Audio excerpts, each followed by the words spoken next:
Hey everyone, welcome back to the channel. Sorry it's been a little while since I've posted a video. However, I've been digging into or jumping down the rabbit hole of 3D printing again. I've had an FDM printer for a little while and have really always wanted to take the leap into resin 3D printing, and I finally did that.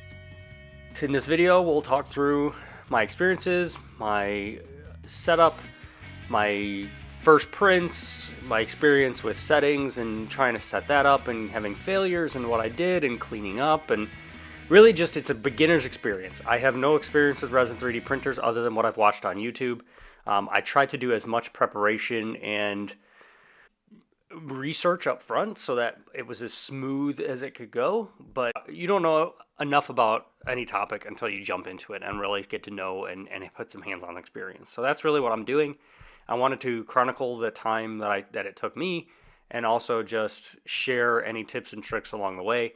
This is definitely not a how-to video, and it's definitely not a video to explain what the best practices are. It is simply an experiential process of what I went through, what I experienced, and why I did some things that I did, and then what I'm doing to change or what I'm deciding to do differently or in the future, and whether I think it's worth doing. Let's start off with setup. I'm using a Works portable workbench with some dog pet food or pet pole trays, or silicone mats, excuse me. And then I have some silicone baking trays that I use to transport some materials, and also if I need to pull stuff off the build plate, I can put it underneath the build plate so it doesn't trip all over the resin printer. Here are the paper filters for the funnels. You'll want these when you're cleaning out your vat to get any excess or additional resin out of the vat. It'll help any solidified or chunks of resin from getting into your bottle. It does come with a little funnel. I have some other funnels coming up. And then the next piece are these pickle jars. I use this as part of my cleaning process, which we'll talk about sooner. But those are nice little cheap options to use. These are FDM printed funnels and a little adapter and a tilt mechanism for the build plate. And this just works really nicely. I found these files. I'll put them in the link in the description as well. But just a nice little setup for when I'm dumping out the resin from the vat.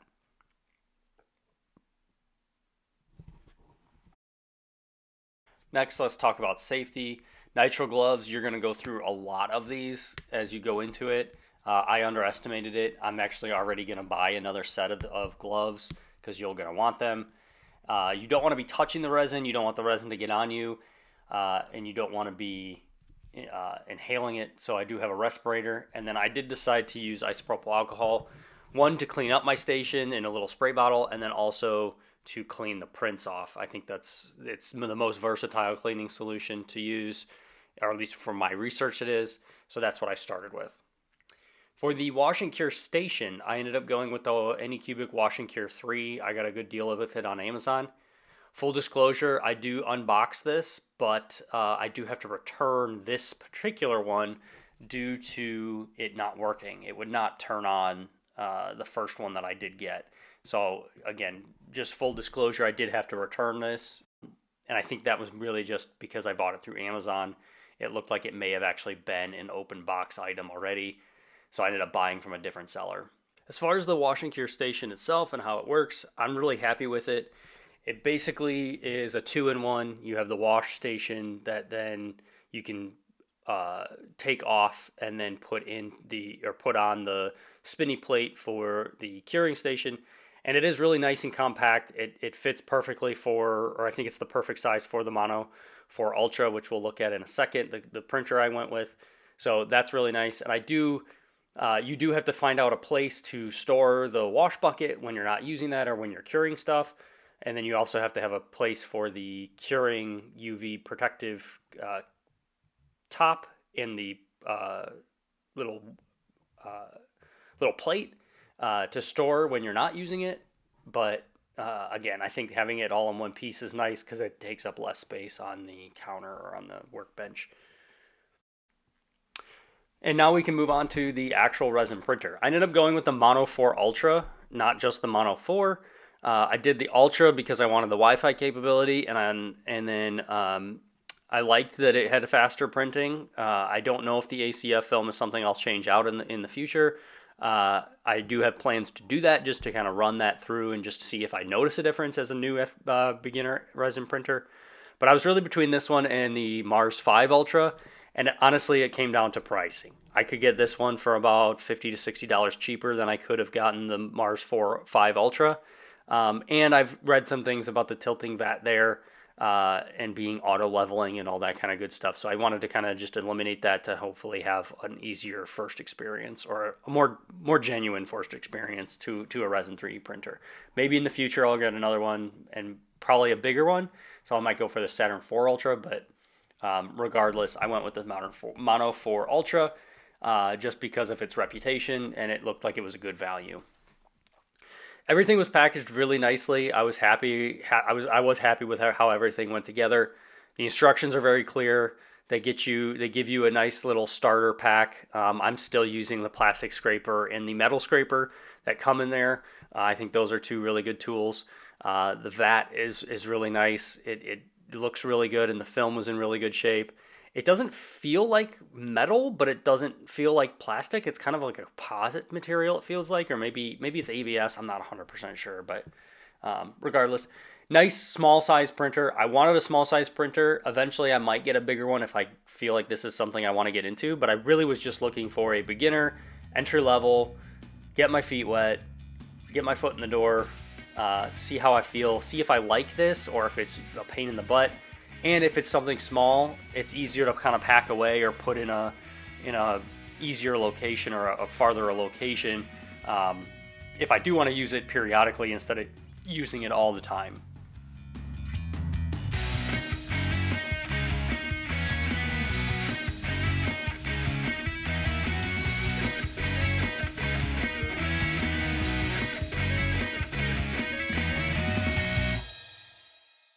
The next thing I get is a UV flashlight.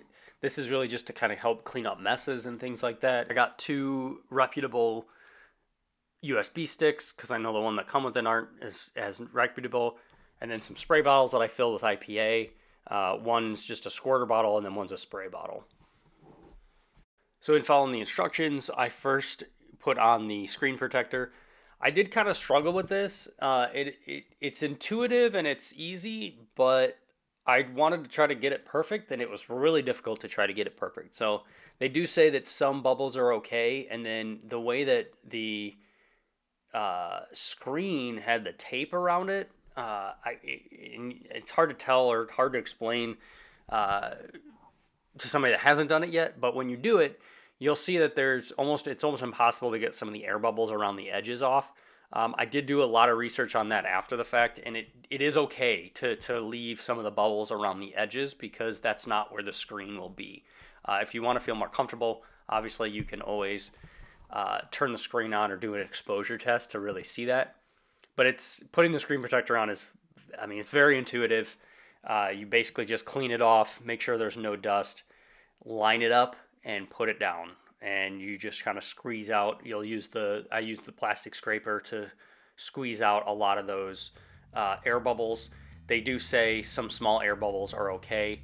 You just don't want really big ones. So at the end of the day, this was again something I think should be done at the factory. I don't understand why they don't, but I think it's not a hard first step to have to do.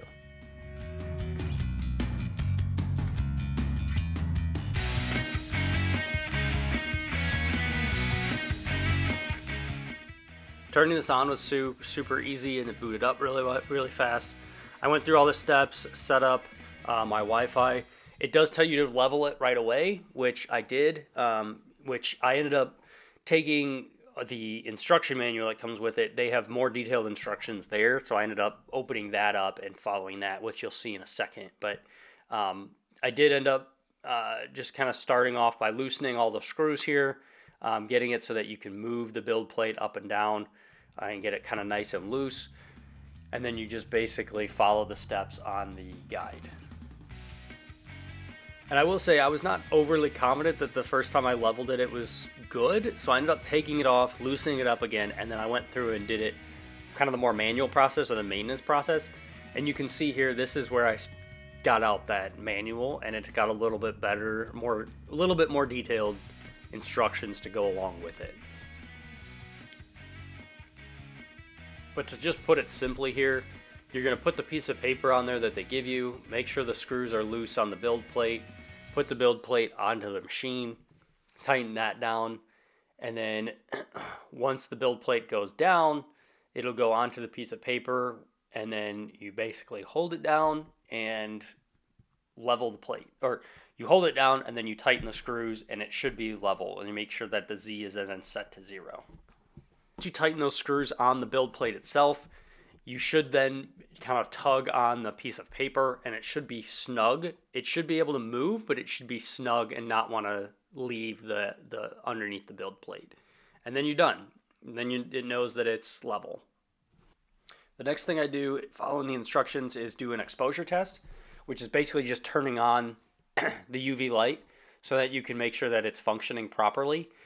So you can just go ahead and choose any of the settings. There's a bunch of pre-existing ones or predetermined ones on the machine itself. It's very intuitive to just hit the buttons on the touchscreen. Next, I put the build plate on, which is very easy. There's the guiding little holes that on each 4 corner, and then it goes in with 2 thumb screws. And you don't want to over tighten this, from what I understand, so I just basically get it nice and snug and maybe do another 1/8 of a turn, if that. So now everything's set up and it's time to start printing. I wanted to get my resin settings together, so I did an RERF, which there's a lot of videos online. I'll link to some down below, but essentially you need to get your exposure time, which is one of the important parts of 3D printing. I ended up using the RERF file from the Anycubic flash drive that comes with the machine.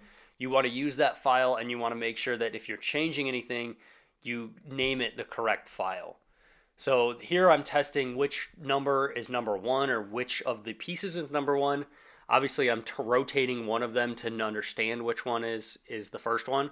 So I had to adjust that and verify that. And you could just do that by, again, just putting it in the file, rotating it, slicing the file, and then putting it on your printer, and then not putting the vat or putting anything in the vat, and just running a print, and it'll show you which one comes first. So once I knew that, then I could start filling it and getting it ready to actually do the first. Here you'll see I wrote down numbers 1 through 8. I'm trying to just make sure that I know where each piece is and what it looks like, or where it's going to go and what the exposure time was. That way I know when I pull it off the plate what it's going to look like, or which ones was the right ones, or which ones performed at which exposure times.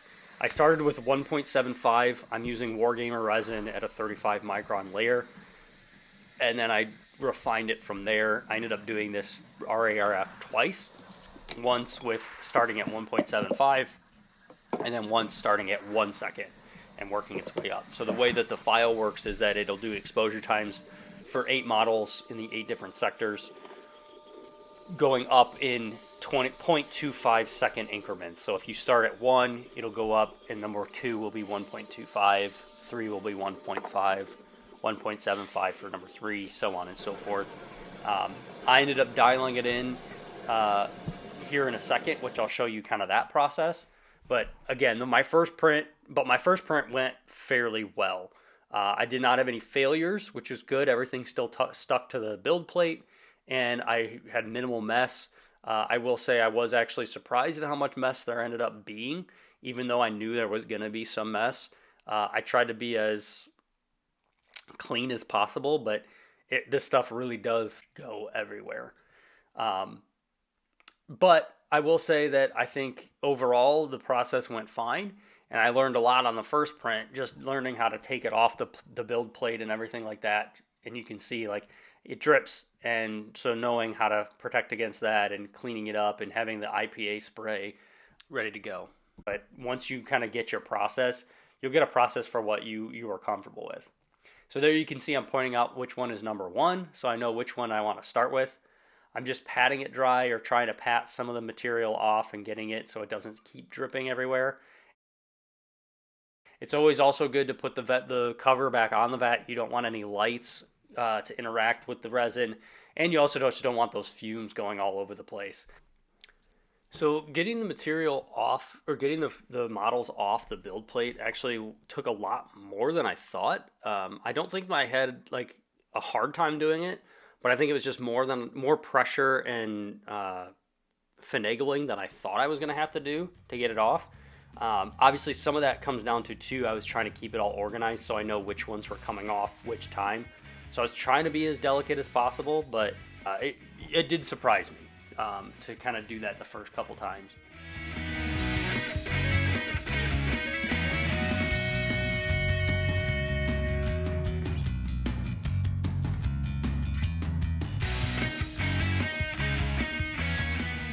So now I need to clean the models off. I want to get them nice and clean before I do any sort of testing or figure out which exposure is right.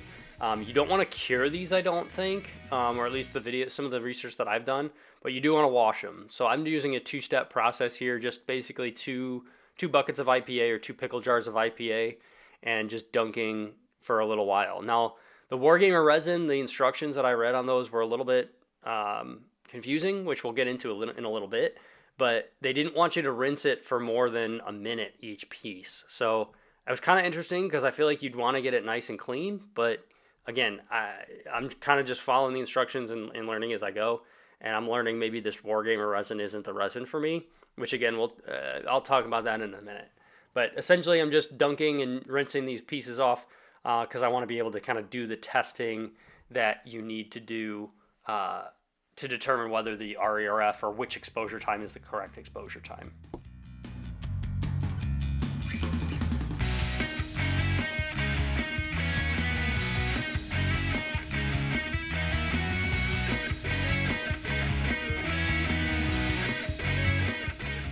So for the RERF test, I'm using the Cones of Calibration version 3 by Table Flip Foundry. I will link that down in the description. Just through my research, it seemed to be the most intuitive. It seemed kind of fun, a good way to test the resin exposure. So basically, starting with the first resin exposure, you look at the cones of calibration. You want all successes and all failures on either side, and then you go through the next test, which is breaking off the little piece of beverage and trying to fit that into the mug. If that fits, that's a good thing. If it doesn't, it means it's overexposed. Then you take the sword out, and if the sword doesn't go through the first hole, goes through the second outer hole, and then goes all the way through, or goes partially through the second hole, and then goes all the way through the skull, that's good. So those are the kind of tests that you want to do. There's a really good flow chart, which I have on the screen, but is also on their website. Again, I'm not an expert on this. This is just kind of what I followed, and it seemed to be, again, the most intuitive for me. And it seemed like fun, too. And they even give you, after you do these exposure tests for the actual cones and calibration, they actually give you a model to print out to kind of test and see what the detail looks like. And then you actually use the mug and the skull and the sword, and they go onto the model, which you'll see towards the end here, because I did print him off as well. So again, it just was kind of a fun way to test it out. They do have some of the pieces are, you can use a caliper and measure them because they should be dimensionally correct. Like I think the little square that with the holes where you stick the sword is supposed to be like 6 millimeters or something like that. I didn't actually test all that. I didn't necessarily care to go into that much detail for it, but again, I just kind of wanted to have fun with this, and it seemed like the best option. So one thing that you'll notice too is I started at 1.75 mainly because when I looked up Wargamer, I think they said that 2 seconds or 2.5 seconds was their recommended starting exposure time. And exposure times I know can vary greatly across printers and environments and things like that. But I ended up using 1.75 to start, and I ended up reprinting this using a 1 second start time, and then ultimately ended up with an exposure time somewhere between 1.5 and 1.75. So I ended up going with 1.6 for the Wargamer resin in my application.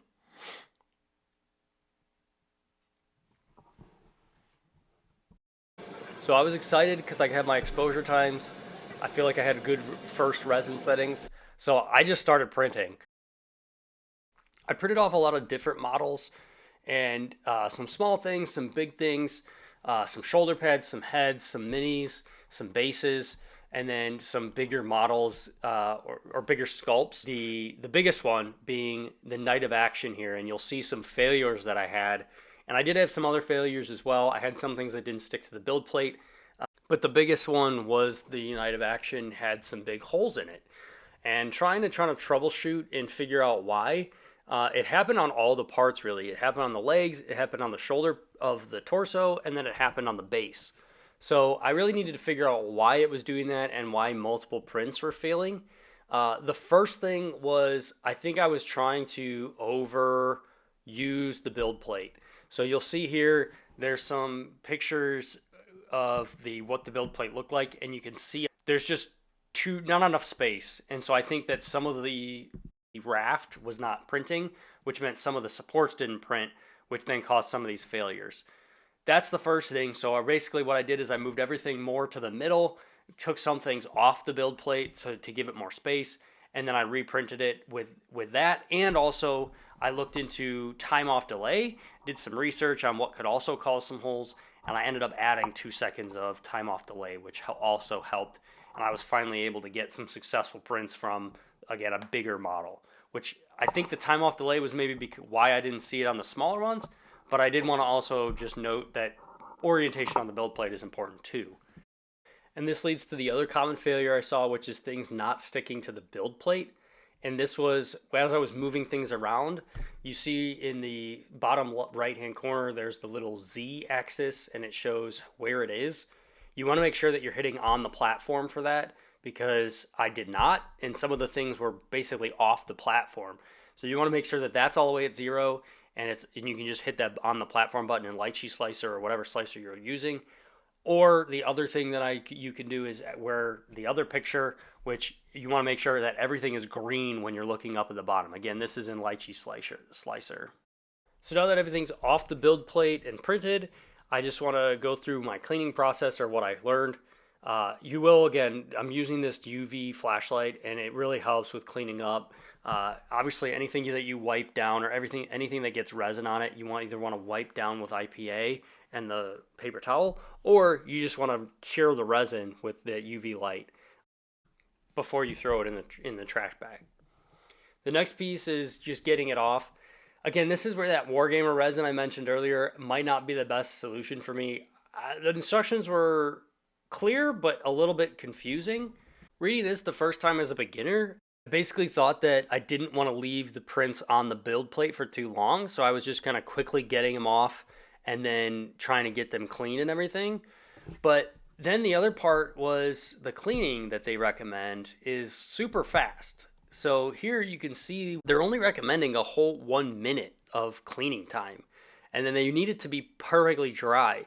So when I first read this as a beginner and didn't do any research, I was kind of confused. I thought that I needed to kind of rush through, clean these off, and then just let them dry for a while. But then I started thinking, but they said don't leave uncured resin sitting out for too long because it can get humidity and stuff like that. So I was a little bit confused. I didn't really like that about the instructions, and I don't know, maybe that's something that changed. Maybe that's just the way that I read them and interpreted them. But once I did take it some time to do some research, I realized I had more time, and that really the drying part is more important, because I will say the first couple prints I printed off with the Wargamer resin were a little bit sticky. Now, as they've cured and they've sat for a while, it did get better. But basically, I rushed the process, which I think was just unnecessary, and I wish I hadn't.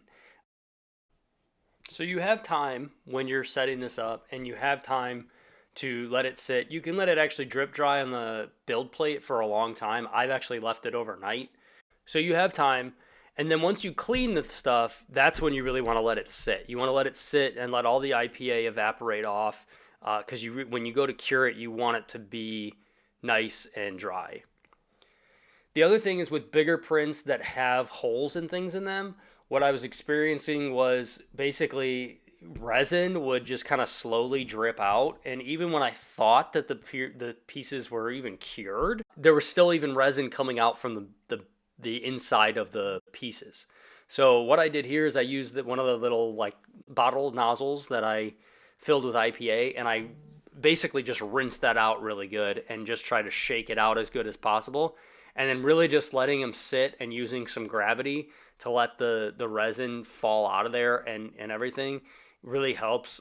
So basically, what I do is now what I'm doing is for bigger models, I'm cleaning them, rinsing them out really good, and then letting them sit for a while before I cure them. So really overnight or even 24 hours is good. If you're in a hurry, you can obviously pat it dry. I do try to dry them off as much as I can with paper towel and everything. And then I'll try to cure the inside as well with my little UV flashlight. But it just depends. You just got to be patient with it and try to get it as clean as possible. And then let it sit and dry before you cure it or you fully cure it. Because that's when you get kind of the stickiness, is what I found. Your workstation will get dirty. There will be IPA and there will be resin that drips everywhere. There will be supports when you remove the supports. It really does get everywhere. So just having that spray bottle of IPA is handy, is good, and you can wipe everything down is always good. And then once I'm kind of at a point where something's either curing or in the wash bin and I have a couple minutes to wait, I'll just kind of wipe everything down and then I'll hit it with a UV light just to kind of cure it all.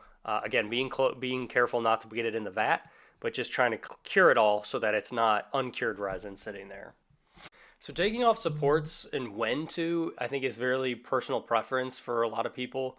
I think you definitely want to do it obviously before you cure the part because it'll be harder to take off. But I started doing it after the full cleaning process. I do my double dunk into the 2 pickle jars, and then I do a cycle in my actual wash station. That helps keep some of the resin residue in the pickle jars instead of my bigger vat or bigger container of IPA. And then also I think it helps just the whole cleaning process as well. But I've been doing it, or I've been removing the supports after that whole cleaning process right before I cure it, and I've also done it before I put it into the washing bin or the bigger bin. So I'll do my double dunk and then I'll remove the supports. I think that's really my process going forward. I think it's just a little bit cleaner. It keeps the big wash station a little bit cleaner, which I think will help me in the long run. And then it also, I think, just helps clean up the process a little bit too, where I don't have as much IPA that's just kind of dripping off the big resin support pieces. So, and I can fit more in the actual little basket in the washing station too. So curing, obviously I'm using my curing station for the most part, and then I'll use my flashlights and using kind of 10 minutes and then even doing maybe another 5 minutes on the materials. It just depends how sticky it feels when it comes out. But for the most part, I've been doing 10 minutes. Some manufacturers of resin, like the Wargamer resin, they actually recommend, I think 5 minutes is the minimum. So I would just do some research and figure out what works best for you. So again, I'm really happy with how these turned out. Here's some sneak peeks or some initial looks at what they look like. You can see I'm kind of looking at my fingers because these looked kind of sticky. These were some of my first prints, and that's why I'm putting the gloves back on and kind of patting it again, trying to clean some of it off with some IPA to kind of re-cure it. This again was one of the issues that I think I had with the Wargamer resin and following the instructions. Again, I think those are maybe more on me trying to take them too literally and being a little anxious as a new beginner.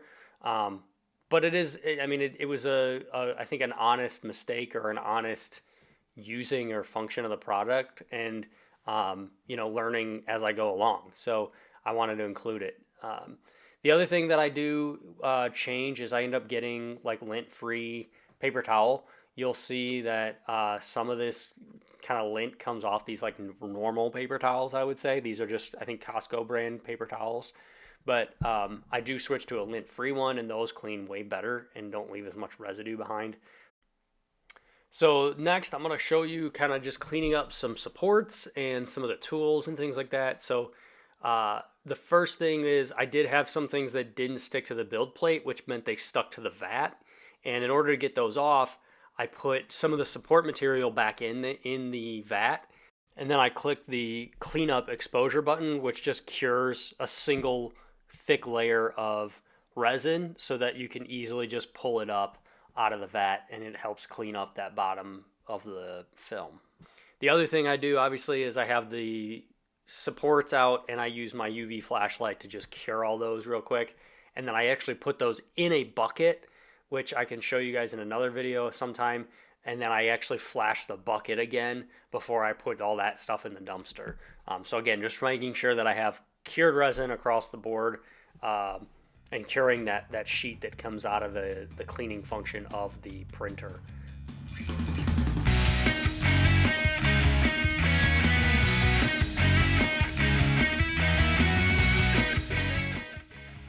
With that cleaning process though, I did have a problem. One of the times that I did not use support material in there to have something to hold on to, I did have some trouble getting that piece of that cured layer out, and I ended up damaging my ACF film. So I did, as a beginner, have to learn how to replace the ACF film, which is very easy. Again, I just bought some more film. I ended up, again, sticking with ACF film. I know there's debate on that, but I stuck with ACF film and looked up the process online. It's very easy. You just unscrew all these holes, put the new piece on, and then re-screw it in. There is a process you want to follow to make sure that it's nice and level, and not, one side's maybe not more torqued down than another side, but it's fairly intuitive. And if you just look up, Anycubic has a video, and multiple other YouTubers have a video as well. But something that I did not expect to have to do as a newbie, but ended up having to do, and honestly was not as intimidating as it seemed.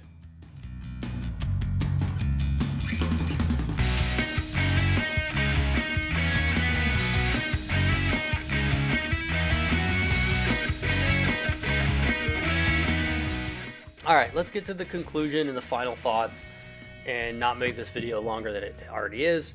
But I just want to say I'm super impressed with the Anycubic machine. I'm happy with it. I think there was a little bit, I had more failures than I thought I was going to have at the beginning, but I think they were important for my learning and understanding, because I think now, after spending a couple days just, getting acquainted and making those failures and having those mistakes, I am very happy with the level of detail that comes out of this. That was really my main piece for wanting this, is I've had an MTM printer for a while. I wanted to move to resin because I wanted to do more miniatures and stuff like that. So I'm very happy from that regard. I think it's going to be very worth it in the end.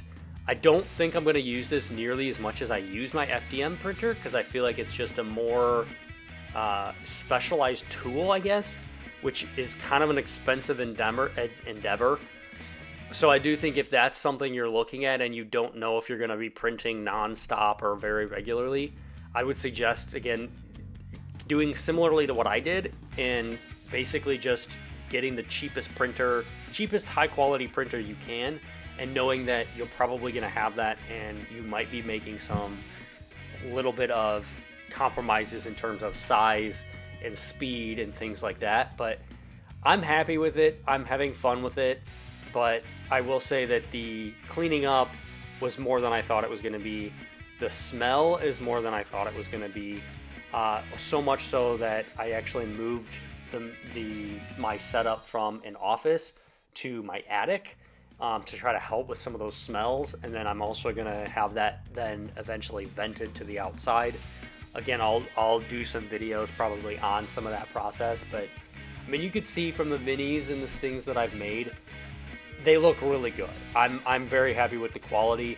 I think I've officially retired some of my FDM printing of miniatures and things like that, just because I have now the resin, and it's just more convenient and easy to get the better results from that. But I don't think it's going to replace my FDM printer. I think my FDM printer is still bigger and going to be able to print a lot more versatile things that I like. But I don't know if it's necessarily something. It's not all sunshine and rainbows like I thought it was going to be, where I thought it was going to be this thing that I wanted to use all the time.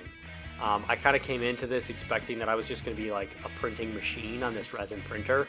And honestly, all of the upkeep and the learnings that I made, although valuable, definitely took some of the fun out of it, where it wasn't just a plug and play right away.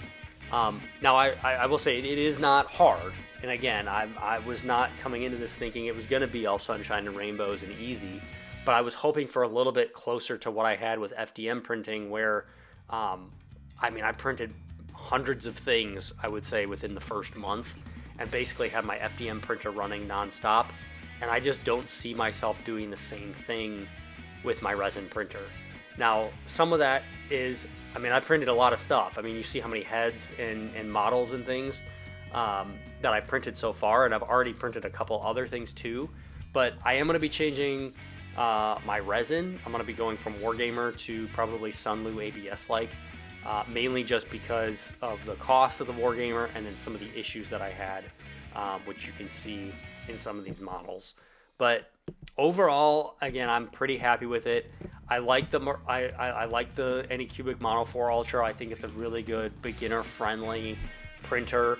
It's very simple and easy to understand. Anycubic's a good manufacturer, and I'm happy overall. I just want to kind of warn you guys that it is more work than it seems, and it is smellier, I think, than maybe some people think it's going to be, and it is messier. And honestly, like, it does take some of the fun out of it, for me at least.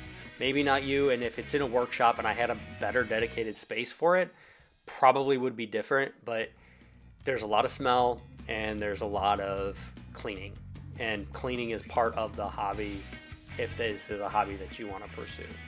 I'm going to print more stuff. I'm going to take you guys along. I'll do more videos. Let me know what you guys want to see. Let me know your questions and comments. I'll try to answer as many as I can in the comments below.